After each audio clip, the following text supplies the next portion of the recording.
Hey, welcome to Business I Have No Clue, the podcast. If you're listening for the first time, welcome to the No Clue Club. And if you're coming back to this podcast, welcome back.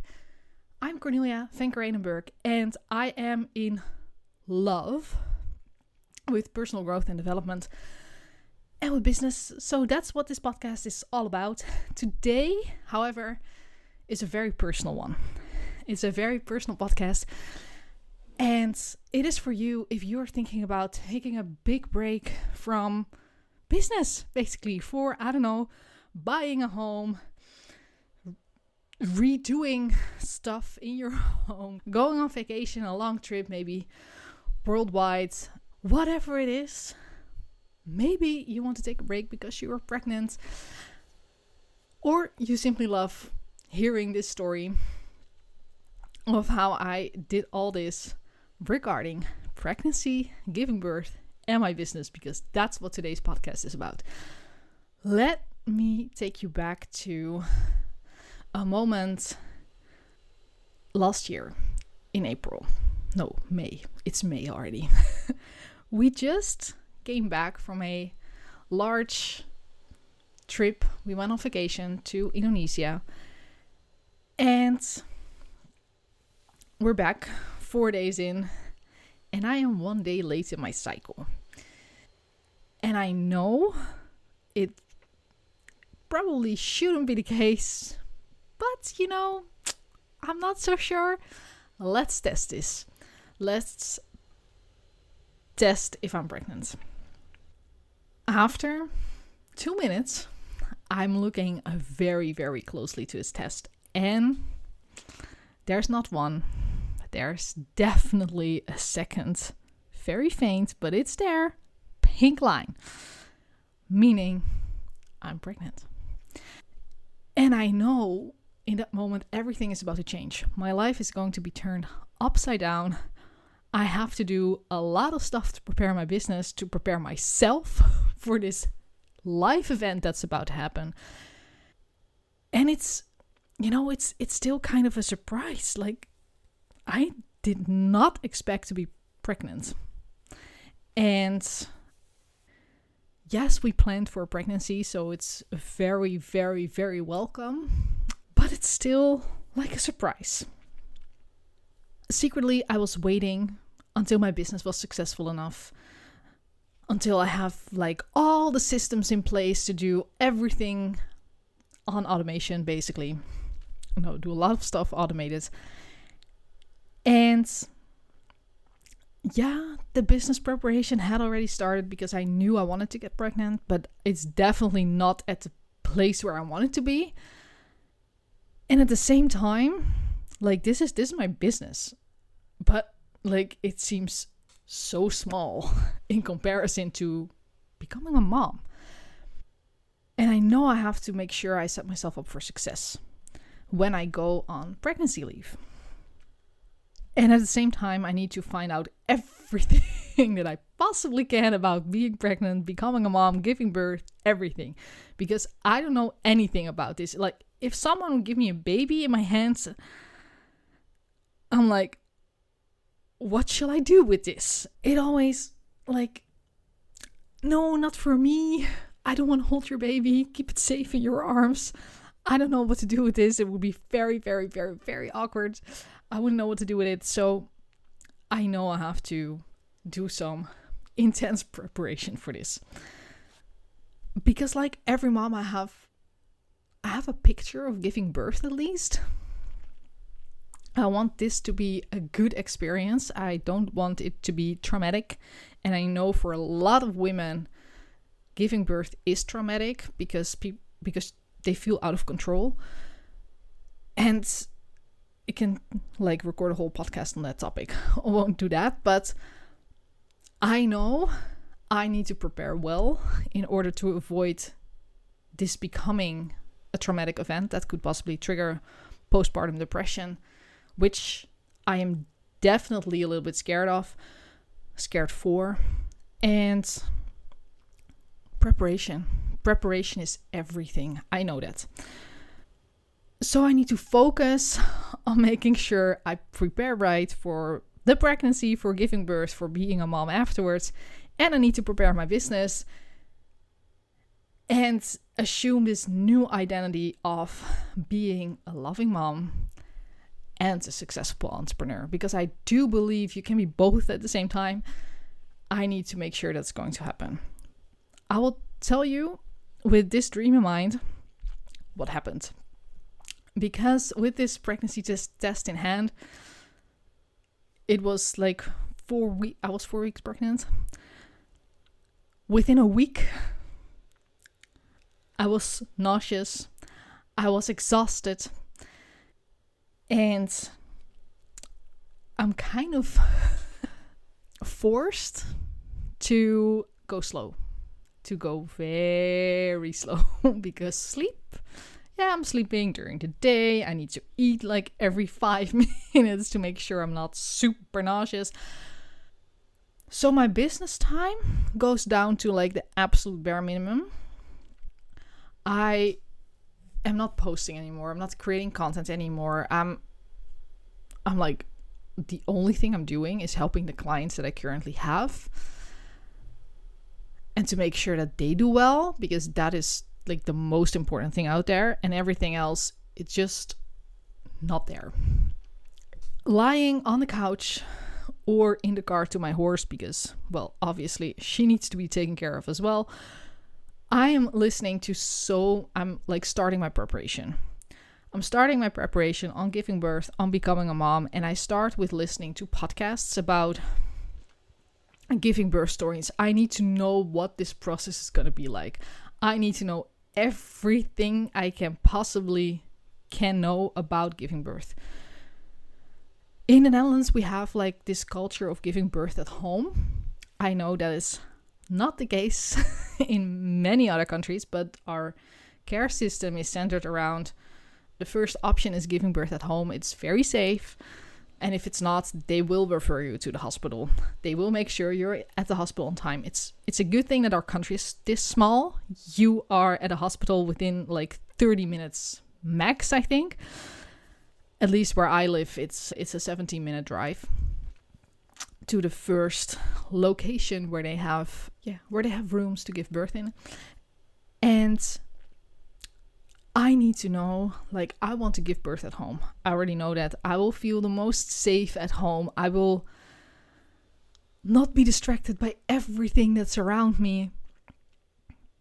But I do know that for first births, a lot of women end up at the hospital. It's like 80% or so. And I need to know everything that can happen within the hospital as well. So I listen to all of these giving birth stories and get like a grip on everything that can happen. Like I think I've listened to over 50 different birth stories to make sure that I understood this is everything that can happen. Make sure you know what all of this is, and when it happens, but you know why, and you will still feel in control and feel okay saying yes to all these interventions. They will not like be dropped on you, put you in a corner when you're at the most vulnerable time of your life. You need to know beforehand. So that's my first trimester.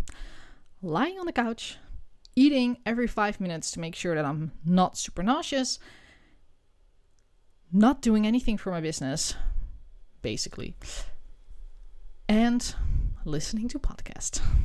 So many podcasts. I am so intensely happy when the second trimester hits. Nauseousness. I'm not nauseous anymore. I am getting my energy back. It's like I'm not like pregnant at all. You can barely see it that I'm pregnant at this time. And it is time I feel the energy to give attention to my business again. So that's what I'm doing, giving attention to my business to get the sales system that I have. I have like this goal to get it profitable, so I don't have to do it in another way, that it's automated. I want this thing to be automated.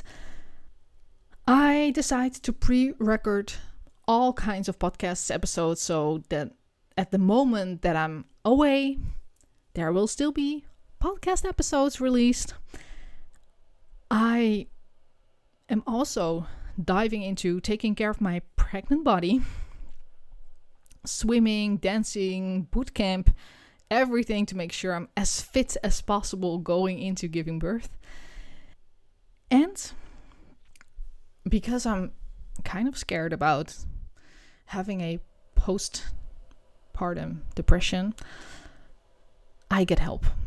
I get help from a therapist, and together she introduces me to making a mental health stoplight. And, well, a stoplight, obviously green, orange, red. And in the green area, this is how you feel like when you're in the green area. This is what you do to stay in the green area. Then orange, this is when things are going south a little bit. What are the signs? What can you do to go back to green again on top of the things that you already do in green?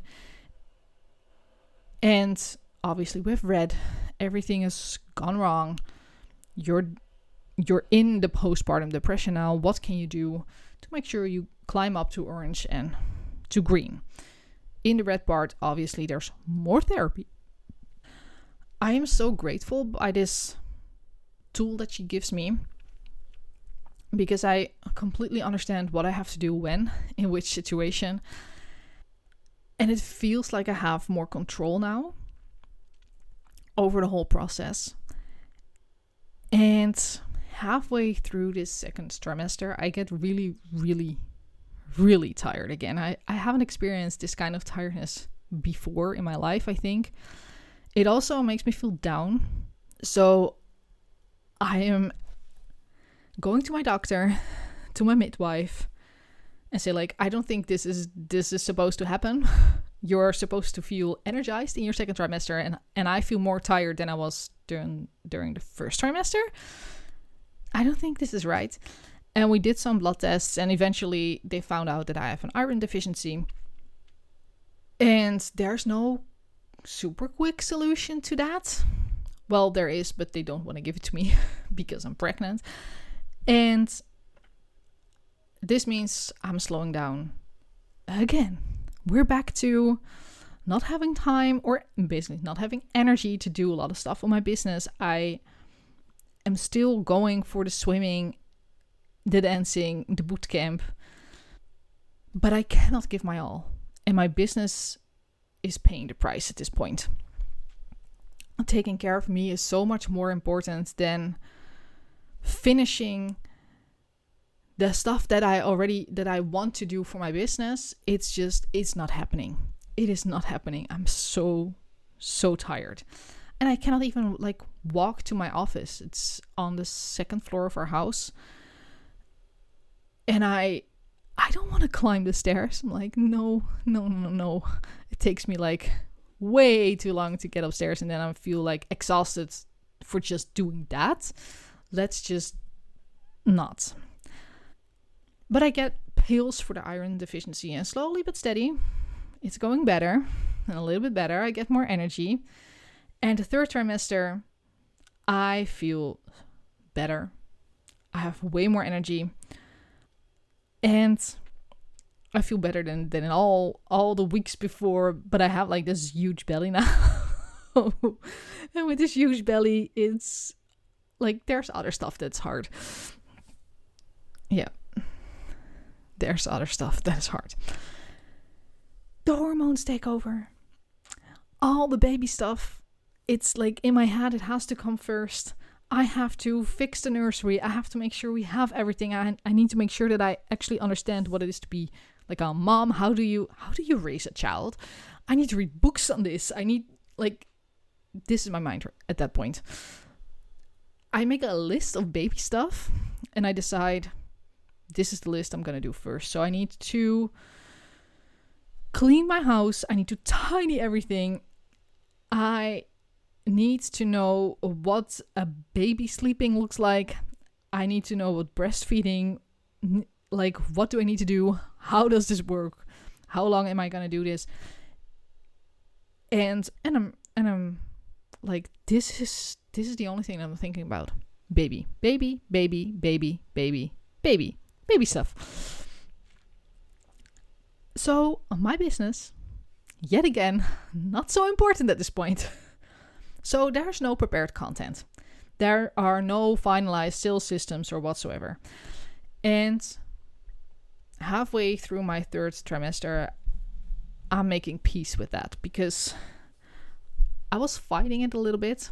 I am fighting it a little bit. And I'm simply choosing to focus on becoming a mom. And I'm having faith that my business will be there when I get back. So I make the decision to close the doors for all my online courses, for all the work that I do for clients. And that's that. The only thing I have to do is read my email twice a week during my leave. And yeah, I think I can do that. I think that's feasible. And then we arrive in a new year. We made it through Christmas. We made it through New Year's Eve. I did not want my baby to have like a birthday that was on Christmas or on New Year's Eve or New Year's Day. We made it. Me and my baby. And it's 9 days before my due date. And to be fair, these are the 9 days that I think I have the time. I finally figured out all the baby stuff. I'm good to go. I have some time left to work on my business. I have time left to record some podcasts, maybe. But nature had different plans. It's in the middle of the night and my water breaks. And this is like in the film. Like they said, it probably won't be. But it's like a real splash. There's no doubt about it. This is my water breaking. My baby girl is going to be born. And the next morning, our midwife comes by for all like checkups and making sure everything is all right. And I don't have contractions. Or at least not intense enough contractions. She does all the checkups and my blood pressure is too high. Meaning the dream birth at home, probably not going to happen. I have to go to the hospital to get checked out. In the hospital, after some more checks, it turns out I have preeclampsia and still no active contractions. Meaning with broken water. Meaning you're going to stay here. We're going to keep you here until this baby is born. In the Netherlands, you can wait up until 72 hours after your water breaks before they're really going to be very active about getting this baby out. And you, as woman in labor, you can choose when are we going to add and help your body to give birth to your baby. I decide not to wait too long. So after, because my water breaks in the middle of the night, I decide to sleep the upcoming night with painkillers. Very intense painkillers. I sleep through the night and the next morning, still no active contractions. We're going for it. And I get the oxytocin to make sure that I get contractions that are strong enough to give birth to this baby.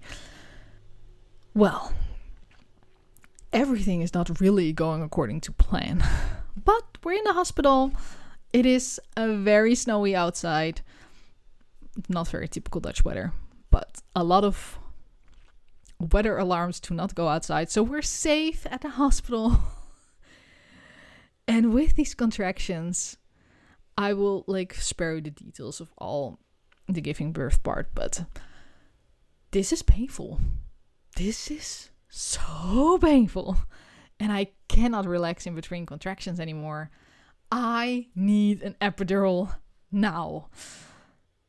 Whereas, I plan on giving birth at home. There are no epidurals at home. I'm in hospital. Give me this epidural now. I cannot take it anymore. It turns out to be the best decision ever because it takes about 9 hours after that before a baby girl is born. With the epidural, And time goes by, a lot of time goes by, and in the end, the midwife comes into a room and says, well, we're in doubt if your baby is doing okay, so we're gonna check that. It turns out our baby was experiencing some stress and she had to be born within like 20 minutes or so. It turns out at that point I'm finally fully dilated. And then the gynecologist comes in, says, well, I think she's far enough. If you're okay with it, we're doing a vacuum extraction.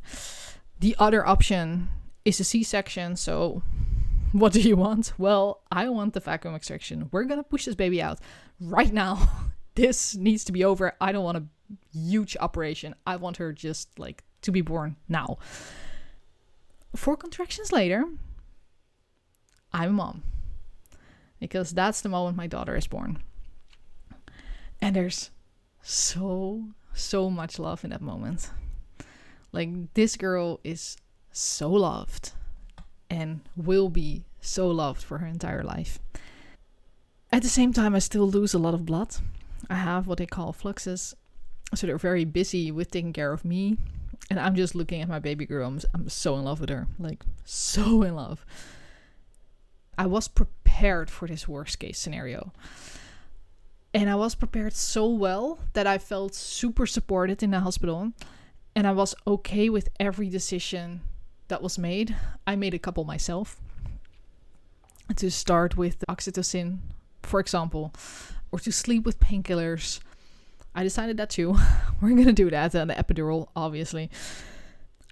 I know that this is a birth where if we could have a bingo card of all hospital interventions, I think I like almost hit every single one of the interventions. Like, there are more interventions, but the most common ones, I have them all.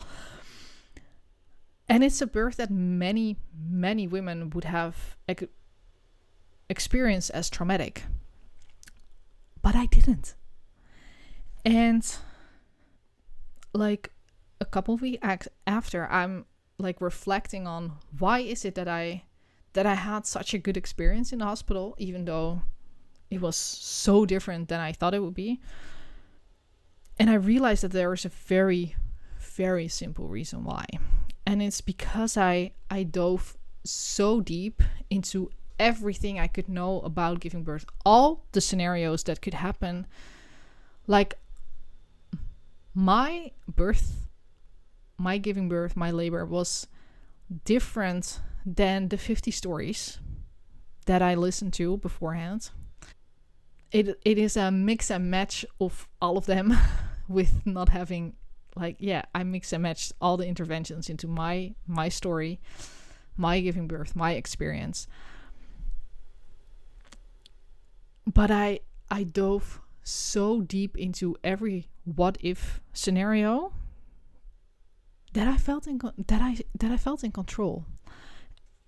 And honestly, it's something that I do with a lot of things. I did that with becoming a mom too. I read a lot of books about parenting. And at the start of my business, I did that too, with reading a lot about business.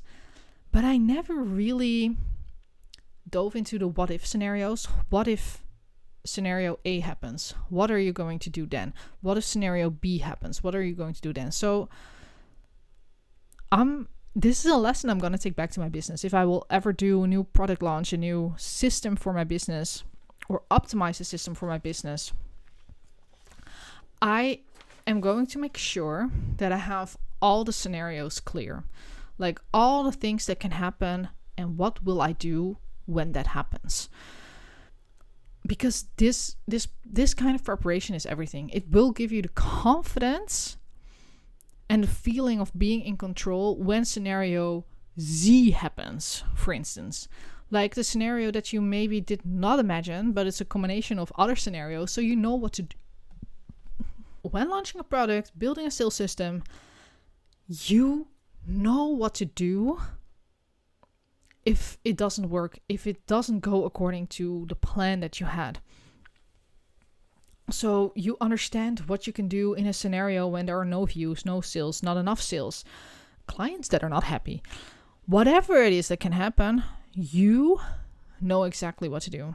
That is the kind of preparation that I will take back into my business. I did prepare already, but not on the level that I did for giving birth. And I will take that level back to my business because I think that will give my business a huge boost when I'm ready to be back. And it will especially help my business grow, even if I don't have so much time anymore, as I am a mom now. And obviously, my daughter comes first. To be fair, I have, we're a couple of weeks after, I'm feeling more and more like me. Hormones are slowing down at the moment. And I have 1,000 ideas right now.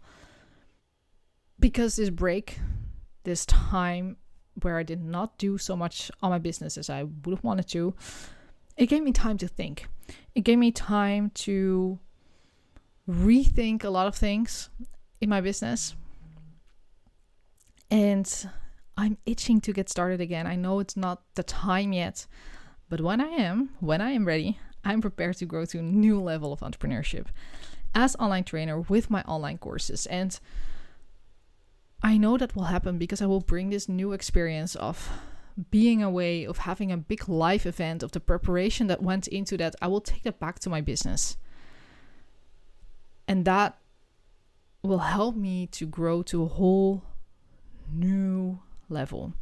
And I hope for you that'll happen too. Maybe you picked some things that you are going to do when you are going to have a big live event. Maybe it's just an inspiration. You can always let me know that on Instagram. I try to read my DMs and reply. I would love to hear from you. I won't promise when the next podcast is going to be, but there will be a next podcast when I'm ready. And I hope you'll tune in then too. I would love to have you here. I love talking to you. And let's talk soon. Have a great day.